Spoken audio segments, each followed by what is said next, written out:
Hi, Marcus. Oh, Jinx. How's it going? Willa James, what's going on? How you doing? We're good. doing How are good. you? Uh Sad that I had to Yeah. relive that.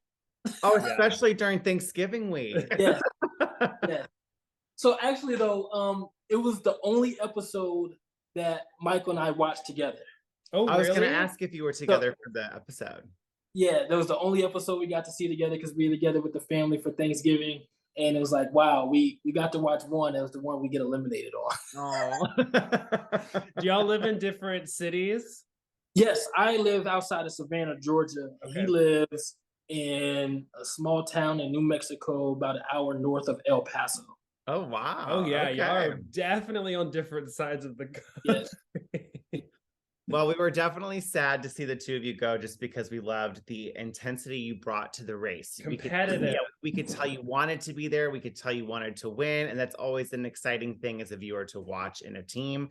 So I want to go back to the beginning of just your entire Amazing Race journey. What was the casting process like? Did you always apply? Have you always been a fan? Did someone reach out to you? How did it start for the two of you? Always been a fan. I've been a fan of the show since its inception, 2000, 2001. I think I probably would also classify myself as a super fan, but I wasn't as vocal about that as like say Abby. Okay. But one, due to our age difference, right? For the longest time, Michael, I'm of age to apply. Michael isn't. So, and that's probably the person I would choose to run the race with. So I couldn't apply just because he wasn't old enough. And then, like, we're in the middle of our careers. Like, I live in Korea. He's living in Ohio. Then I'm in Germany. He's in Colorado. And then I'm in Georgia in America. Then he's in Germany. So it was all over the place. Yeah. We just didn't think the career or profession they would let us go. Right. And we didn't think the race would have us, to be honest. And then during COVID, December of 2020, I think we were watching an old episode on one of the streaming platforms, and we're watching. We're like, "Hey, we're here. We're together for Christmas." We're like, "Let's just apply, see what happens." Yeah. Even though there were no current like episodes because they halted production for COVID. Right. And so December 2020, we did this whole Bad Boys theme because our names are Marcus and Michael. Had the music in the background and everything. So January of this year, we received a phone call, and then it went from there. I love it. Great. It's so a long journey from that point until the starting line of your season. Yes. So got the call in January.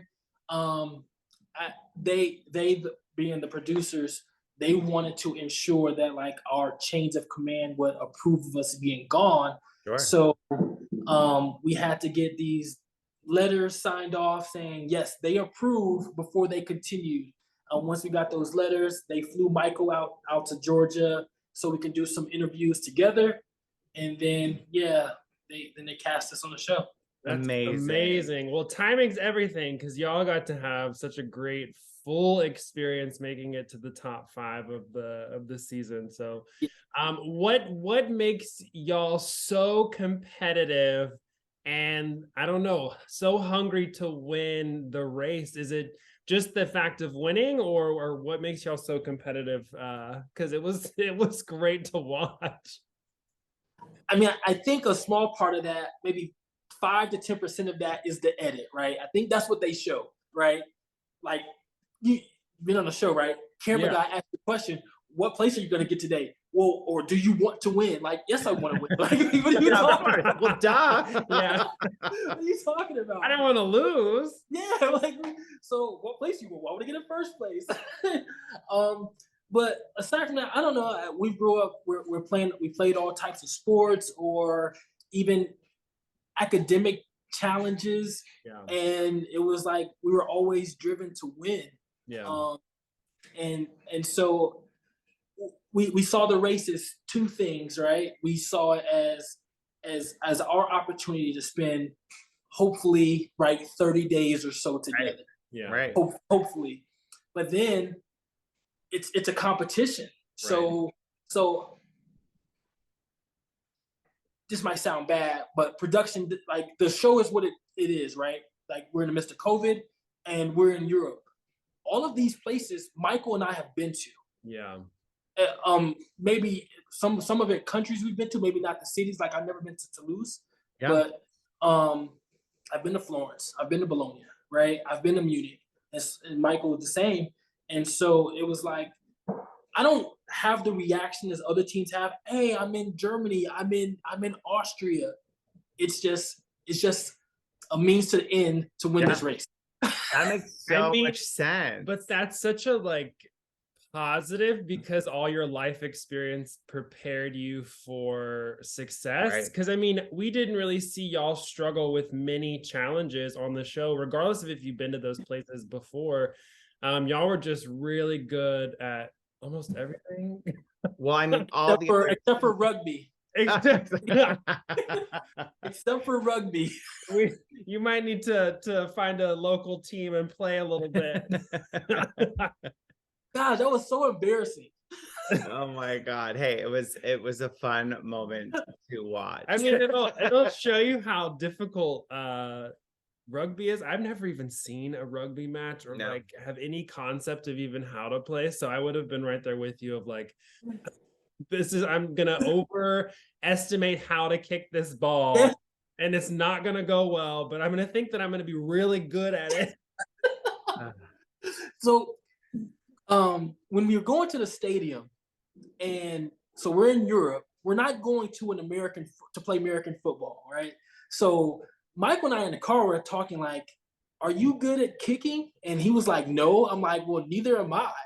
But I was like I'll do it, but I never claimed to be good. Yeah. And when the first part of it says rugby or rugby team, we're like, oh, I'm a big, strong, fast guy. I can run over people or run over dummies. I'm like, this is gonna be cake. Like, ball. I'm like, I'm gonna kick this ball. That's so good. I love it. So I do have a question for you then. In this second half of the Mega Leg, this most recent episode, you guys left the beach last after Emily and Molly. Was there anything that we didn't see from that moment up until the pit stop? Because I was saying to Will while watching, and you can totally correct me if I'm wrong, I felt like you guys were a lot more just like chill. Like you guys had this more like relaxed approach to the rest of the Mega Leg. And I wanted to know if it was because you guys already knew, like we're already last, there's no way we can catch up, or if something happened that we just didn't see. So we left the beach about 30 minutes behind Molly and Emily. And so I was like in apology mode to Michael. I think I said it.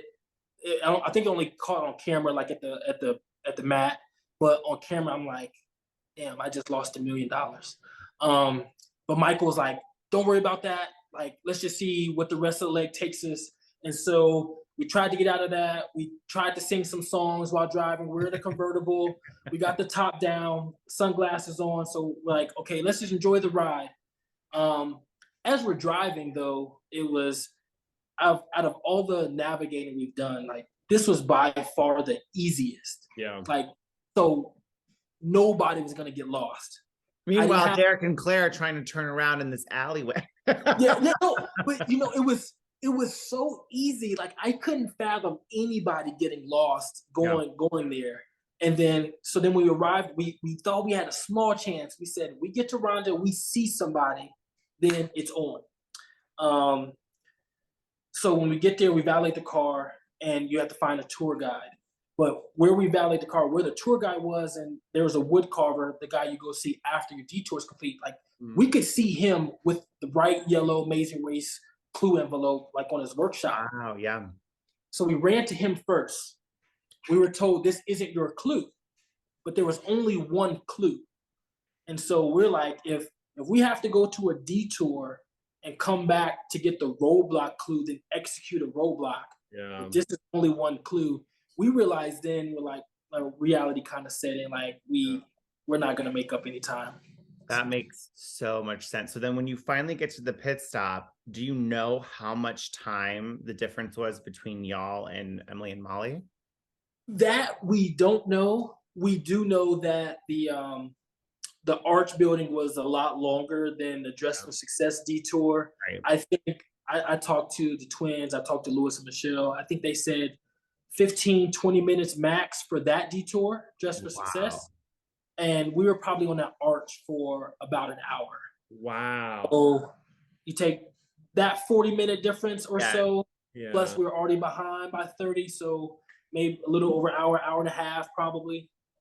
That arch building looked so hard. Yeah. We were very impressed that you guys quickly noticed the mistakes that you made. It looked like just so tedious and time consuming. Yeah. That was the difficulty. It was the time consumption. Yeah. Like just follow the instructions of the professional demonstrators, and anybody can do it. You know, in hindsight, I wish that was the roadblock, because if that was the roadblock, we'd have been able to make up time. Yeah, that actually would have been, I think, a fun roadblock, because I think it would have been more of an equalizer at this point in the mega leg, where then any team could have caught up. Where when we were watching the roadblock, it felt like I didn't seem like a long tightrope, first and foremost. It looked like a quick there and back. And then when we were looking at the flags, Will goes, doesn't it say, was it Andalusia? On the flag. On the flag. I think it's written. And so the only thing I forgot to ask Michael this. I was like, did you have to still hang on the tightrope and choose, or could you like cross the beam and then go look at the flag and choose it? I don't know what the answer is to that. I forgot to ask him. But yeah, it's written there. So I think if you had to stand like kind of far back and choose one based off the color, I think that's the only thing where people could have made a mistake on. Yeah, and I think it would have just made it more, it would have opened the door for more teams to make mistakes. So I don't know. We really loved, again, what you guys brought to this season of The Amazing Race. We're so sorry and sad to see you two go, but how did it make you guys feel hearing the other teams at the pit stop really give you guys your flowers and say you are the team to beat right now? So I have to answer it this way. Like, we already knew that, not because of any like, you know, self-grandiose, but teams had conversations about us, not with us, but like with the twins. Like, but we're all friends, but the twins are like really our friends. Yeah. And so the twins would come and tell us like, they're saying this, they want to get you out, blah blah blah. And so it was the collusion started back in like Italy. Yeah. And so, like, I mean, that was the first time I guess Michael and I heard it from the other teams ourselves. But Molly and Emily told us this like a while ago, like that, and Phil told us the same thing. Phil said he told us a few times that the teams were threatened by us, and so going from that, a lot of we want to win, like each leg, a lot of it, of course we want to win, but the determination was tied to trying to destroy their psyche, right? Because the more we win, like, I don't know if Lewis and Michelle told you, like they bickered after we won in Dom, right? And so they're bickering. So if we win again in Toulouse, maybe they bicker a little more. And so we wanted to have this psychological stronghold that maybe they think they can't win, and then they self-destruct. But that makes so much sense. So That's a really smart way to think about like getting in people's heads. Well, especially with the confidence like just the words you say. Yeah. Yeah. Well, it was a pleasure chatting with you, and I hope that our paths cross soon in the near future. And welcome to the Amazing Race family. Hey, thanks. Well, congrats. I mean, obviously, it's years behind, but congrats on you guys' success on the race. Thank you. And I love your podcast. So thanks for having me here. Oh my gosh, of course, anytime. We'll talk soon. All right, later, guys. Bye.